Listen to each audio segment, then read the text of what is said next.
سلامونه او نیکې هیلې هیلمند یم چې جوړ او روغ به یاست. 2 شپې وړاندې پاکستان یو ځلې بیا د 21م ځل لپاره پر افغان خاوره باندې تیری وکړو. دا ځل یې بمبار وکړو. په دې بمبار کې د اوسني حاکمې ډلې په وینا 40 کسان یې شهیدان کړي دي. نن پر دې باندې خبرې کوو چې ولې هغه شدید غوړي چې سره مخکې وه طالب او ISI طالب او د پاکستان پوځ اوس سره کوم یو اور سو بل شدید سوه او یو اور سو او دا بل لرګی سو ولې دومره دښمني په منځ کې راله دغه دښمني حقیقت لري یا دا یو بله کیسه وشاته ده نن پر دغه موضوع باندې خبرې کوم یو څه معلومات به تاسو ته وړاندې کوم انشاءالله چې ستاسو سر به په خلاص او په دې سیاسي تبادلاتو کې په سیاسي اخ و ډب کې دا بعضې خبرې شته چې تاسو سر به انشاءالله په دې موضوع باندې خلاص دی. زه پر موضوع باندې خبرې کوو او تر اضافي خبرې تېرې شو. راځئ چې د سوال و جواب په رقم باندې خبرې وکړو. دا خپرونه به داسې مخته یوسم چې ټولو به ستاسو په مشورو باندې به مخته یوسم که څه تاسو په اوس راسره آنلاین نه یاست چې مشورې راکوئ خو انشاءالله چې دا کومې خبرې چې زه کومه تاسو به هم قناعت حاصل سي. زه به په دې خپرونه کې هم به سوال وکړم او هم به د یو ملکي وګړي په حیث باندې به جواب هم ورکړم او هغه جواب چې د ټولو ملت سره دی. زه پر دغه ډول باندې دا خپرونه مخته وړو انشاءالله چې ستاسو سره به هم خلاصې. ښه تر هر څه وړاندې د پاکستان پر پوځ باندې خبرې وکړو. د پاکستان پوځ که باندې که موږ خبرې وکړو کوم پښتانه چې دا ویډیو د پاکستان کې میشت دی هغه دا ویډیو ګوري دوی ته ښه معلومیږي چې د پاکستان پوځ هغه مقرري هم چې کېږي هغه د غربي هیوادو څخه کېږي که هغه باندې یو څوک نوی راځي او یو ځي او یو محکمه کېږي یو زندان ته ځي او یو وژل کېږي دا هر څه چې دي دا ټوله د بهر لخوا باندې دا ډیزاین سوي دي. دا بهر څوک دی هغه غرب دی چې دا خلک کنټرولوي. دا ټول پاکستان میشته خلکو ته معلوم دی او دا افغان میشته پوځ ځوانانو ته دا ټول معلومیږي چې د پاکستان پوځ چې دی دا د پاکستان پوځ نه دی دا یو کرایه سوي کمپني ده چې دلته د بهر ملکو څخه پروژې اخلي په آسیایي هیوادو کې عملي کوي. نو ښه دا چې دومره بې صلاحیته پوځ دی چې مشر هم د بل ځای ټاکل کېږي ایستل هم د بل ځای دا منفقه کېږي محکمه هم چې کېږي د بل ځای ورباندې امر کېږي چې دا باید محکمه سي دا چې دا څه وژل کېږي هم امر کېږي چې دا سړی باید ختم سي. دا ټولې خبرې چې د بهر څخه کېږي ښه نو دا د براهي دا تېرې شپې دا څو 21 ځله چې دا توپخانهیي حملې دي د هوایي حملې دي چې پر افغانستان باندې کوي نو تاسو فکر کوئ چې دا به د دغه پوځ په امر باندې وسي؟ بالکل نه دي. دا ټولو ته معلومیږي چې دا د دغه خلکو په امر باندې نه دي دا کارونه. دا بله ورځ کې په ورځ کې صادق خان د پاکستان ملکي استازی په افغانستان کې د چارواکو سره یې لیدلي وه د اوسنۍ حاکمې ډلې د هغه شپه یې واخیستل هلته یې بمبار وکړو او هلته یې وژنې وکړې. خبره څه ده؟ خبره زه اول کې تاسو ځم د رشید دوستم پر موضوع باندې تاسو پویوم او انشاءالله چې د رشید دوستم پر موضوع باندې تاسو پوه سوئ نو دا موضوع به هم تاسو ته حل ووسي. زلمي خلیزات خبرې به تاسو ډېر اورېدلي اوسي. هغه خپل په مرکو کې ویلي دي چې دوستم زموږ سره یو څه زورواکي کوله زورګویي کوله چې موږ زه خپل په خاورې یم زه د هغې خاورې قدرتمند یم زه دا کوم ول وروسته چې تیاره مې ور ولېږله او یو لرې حد کې یو بم مې ورباندې خیر کړو ول د سړي هغه زور چې پخوا و هغه زور ختم سو او برته تغییر وکړو خو بیا یې بل ځل بیا یو څه زورګویي وکړه ول دا ځل مې بیا ورته تیاره ولېږله د کوم ځای کې چې دی اوسېدو خو ورته یې ویلو چې ته په دغه ځای کې اوس اوسېږي ستا د اوسېدو ځای هم موږ ته معلوم دی ته پر دغه کوټه کې په فلاني ځای کې فلاني ځای کې دا اوس چې ته ما سره خبرې کوې ته د فلاني موقعیت څخه خبرې کوې او تیاره هم چې د ستا په سر باندې ولاړه ده نو دا کومې څه کوي اوس دا ووایه چې ودې ولم ولو ده په ټلیفون کې راته وویلو چې تیاره واستوه چې ما ماشومان په کور کې په تشویش سوه زه هر امر ته تیار یم نو ولو زور یې مکملا په دغه یو تیارې پر لیږلو باندې ختم سو. بل ځلې ولو مارشال فهیم پر ما باندې هم دا ډول باندې زورګویي وکړ چې تو امریکایي هستی او چی هستی مګر وروسته چې ولو یو تیاره ګاکم ور واستول هغه د کور هاخوا ته یو کوچناک فشنګ یې ور هیله کړو ول د هغه فشنګ وروسته ول د دې سړي زور هم ختم سو او ورته مې وویل چې دا بل فشنګ راځي مستقیمه ستا په کور کې ورکېږي او موږ هم څه کوو خبر ورکوو چې یار یو اشتباهي تېروتنه وه الله اکبر موضوع ختمه سوه او ول دا سړی په ځان هم پوه سو چې دا کار کېږي نو په همدې ډول باندې دغه ټوله زورواکي دا ټوله کارونه چې دي دا د بهر د خوا باندې هماغه فشنګکان دي چې راځي دلته سیاسون ورسره کنټرولوي دې ته سیاسي کنټرول وایي د سیاسي کنټرول په همدغه ډول باندې کېږي ورځه اختار ورته ورکړه او ورته ووایه که د مازې کې اضافه کار وکړئ دا پردي دا وار خو مې په پکتیکا او په پکتیا او په کونړ او په دیو هغه ځایو کې بمونه غورځولي دي توپونه مو والي دي راکټونه مو والي مګر بل ځل راځم ستا په سر کې ولم دا دې ته سیاسي ویره ده اوس دغه سیاسي ویره په څه خطر باندې کوي سیاسي ویره ما په تیر خپرونه کې تاسو ته ویلو چې دا کوم بیابي او دا کوم شرمولو او دا کوم حالت چې اوس پر طالبانو باندې روان دی دا تر اوسه پورې 25% بدنامي ترلاسه شوې نه ده دا کوم کسان چې راوړي دي وایي کسی کې ناندهد فرماندهد دوی چې دا کومې ډوډۍ د خلکو خوړلې دي او دا په قطر کې چې ناست و هغه ښه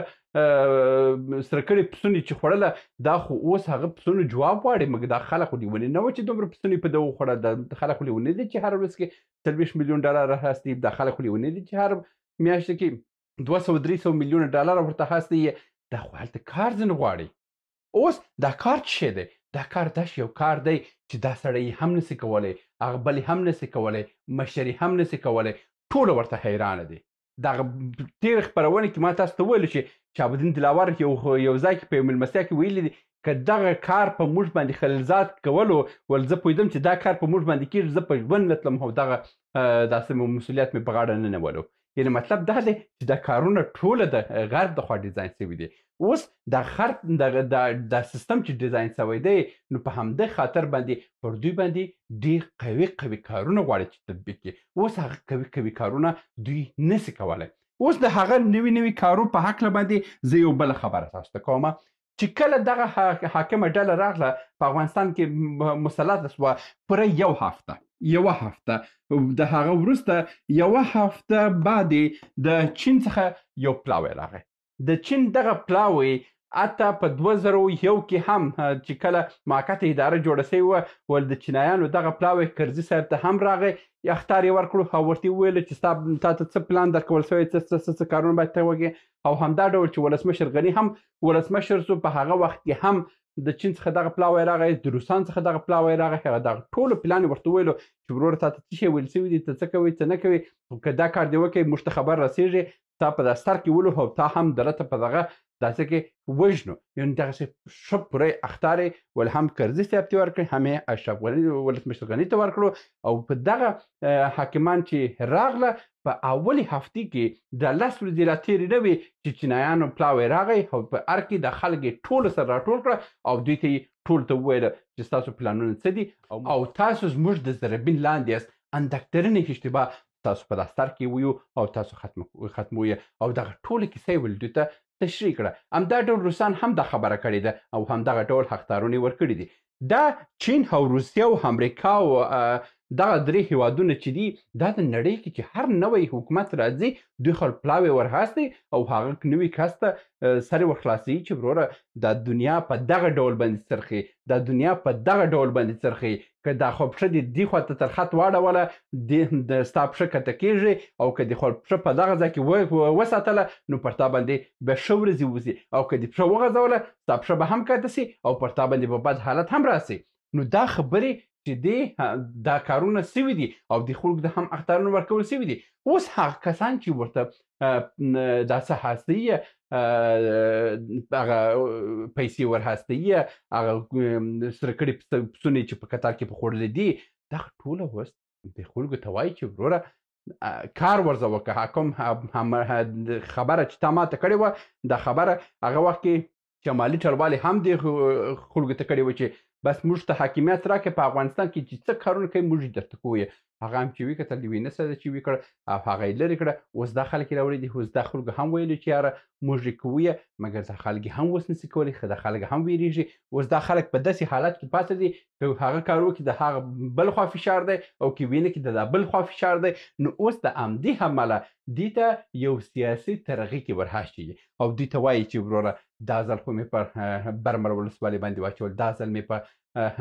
په کونړ باندې وهاله، دا ځل مې په پکتیکا کې وواله، دا ځل مې په خوست کې وواله، دا ځل مې په جلال آباد کې وواله، دا بل ځل باندې راځم په کابل په پغمان کې درته ولم، بل ځل راځم د کابل په شیشدره کې درته ولم، بل ځل درته راځم د کابل په شیرپور کې درته ولم، او بل ځل د راځم مستقیمه دې په دا ستر ولم. که دا کار دې ورته ونه کړو نو په دې کار باندې به بیا داسې حالت پر باندې راوړي. دا ټوله سیاسي اخطارونه دي، دا ټول سیاسي اخطارونه دي. نه په پاکستان دومره صلاحیت لري، د پاکستان پوځ دومره صلاحیت لري چې دی په ټي پي پي باندې حمله وکړي، ځکه چې دا ټي پي پي موږ ته وایي دا ساده جوړه شوې، په دې باندې میلیاردونه ډالر پانګونه شوې ده، او دی وایي چې یاره بس مستقیم رالم زه ټک دا ټي پي پي والا ولمه او دا ټي پي پي والا باید ختم شي او نور کسان په کار نه دي. تاسو دغه فکر کوئ؟ ولې دا دومره سرمایه ګذاري دا موږ دومره اسانه کار دی؟ تاسو ځوانان یاست، تحصیل کړي یاست، زیاتره کسان دي خو ځان سره پیسې هم لري، ډېر هر څه لري، خو دی دې یو څه حرکت وکړي، یو شی دې جوړ کړي، یو ګروپ دې جوړ کړي، دا دومه ورځ کې ولاکه ورته پاتې شي. دلته دا بعضې کارونه استخباراتي کارونه دي. زموږ ډېر ځوانان باندې دغه شی ویني، دغه چې ویني هماغه شی ویني. نه دا اصل کې نه د ټي پي پي خبره وه، نه د بل خبره وه، نه د بل خبره وه، هماغه د زلمي خلیلزاد هغه د ترغوک خبره وه چې په مارشال دوستم باندې وکړي، او هماغه کار و چې په مارشال فهیم باندې وکړي، هماغه د ترغوک خبره ده، بله خبره نشته. دې خلکو باندې نوي پلانونه تطبیق کړي، دې خلکو باندې نور کارونه غواړي وکړي، مګر دا خلک یې توان نه لري، او دا خلک وایي چې یاره د خدای وروي ته مه کوئ، دا کار په موږ مه کوئ. دا بله ورځ کې چې روسیې خپله استازی لیږلی وي، خو دوی ته یې سم اختر ورکړو چې وروره پښې مه غځوئ، دا پښې مو اضافه غځېدلې دي، پښې مو داسې کړي دي. د هغه پخوانی زور چې تاسو په دې کسانو کې چې هغه اول ورځ کې راغلی و چې داسې چیغ واله چې امریکا ته مې شکست ورکړی، دا بل ته مې شکست ورکړی، ناټو ته مې شکست ورکړی، دا بل ته مې شکست ورکړی، آسمان مې چپه کړی، غر مې ووالی او سړک مې ووالی، دا مې وواله، هغه بل مې وواله، دا ملت چې دی زموږ نوکران دي، موږ باداران یو، موږ څه شي دا شیان. اوس هغه زور په دوی کې نشته. دا ځل دی دا څلورمه کلیزه را روانه ده د پتې. په دې ځل کې به زه به دا ووینم چې دا خلک بیا هغه خبرې چې 2 کاله مخکې کوله که دا ځل یې وکړې بیا منمه. زور ختم دی، ځکه چې دا ځل نه سوای چې د امریکایانو بد وایي او نه هم سوای چې د چین او د روسیې بد وایي، ځکه چې چین او روسیې خو سم ورته اختر ورکړی چې بل ځل زما نوم په خوله وانخلي، او که دا ځل امریکایان هم هغه رضایت ترې نه لري. امریکایان وایي چې وروره تا ته پیسې دراستم، تا ته کار درکوم، ته ولې هلته کار راکوې؟ کار څه شی دی؟ کار هماغه د نړۍ بدلون دی او د مرکزي اسیا بدلون دی او په ټوله کې نړیوال قدرتي بدلون دی. تاسو باید په دې کې خپل کار وچلوئ او کارونه مخته یوسئ. د سوریې چپه کړه، تاسو هم باید کارو لاس وښوروئ او څه مخته ولاړ شئ. په دا رقم چپ چې ناست اوسئ، نه تاسو د دې پاسه پیسې نه درکوئ او دا دی چې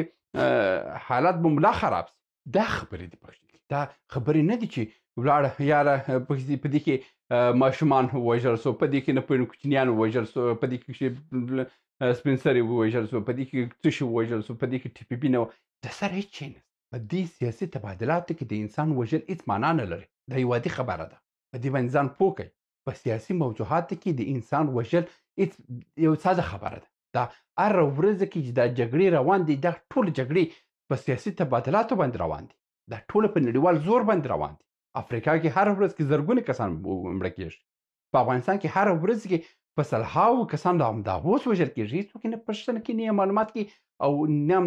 د پوښتنې څوک نه. دا کومې خبرې چې زه تاسو ته کوم ځوانانو، دا ټولې د سیاسي کتابو موضوعات دي. یو څه دا کتابونه چې تاسو ولولئ، تاسو به د دنیا په دې حالاتو باندې انشاءالله چې خبرېږئ. دا و د نن ورځې ویډیو ایلمند یم چې یو څه مو هم ترلاسه کړي اوسئ. تر بیا هم په الله سپارم. سلامونه. موږ ډېر موضوعات جوړ کړي دي. که سیاسي موضوعات غواړئ ووینئ نو دلته کلیک کړئ، او که غواړئ اقتصادي موضوعات وګورئ نو دلته کلیک کړئ، او که غواړئ چې د تل لپاره راسره واوسئ نو دلته کلیک کړئ او چینل سبسکرایب کړئ. مننه.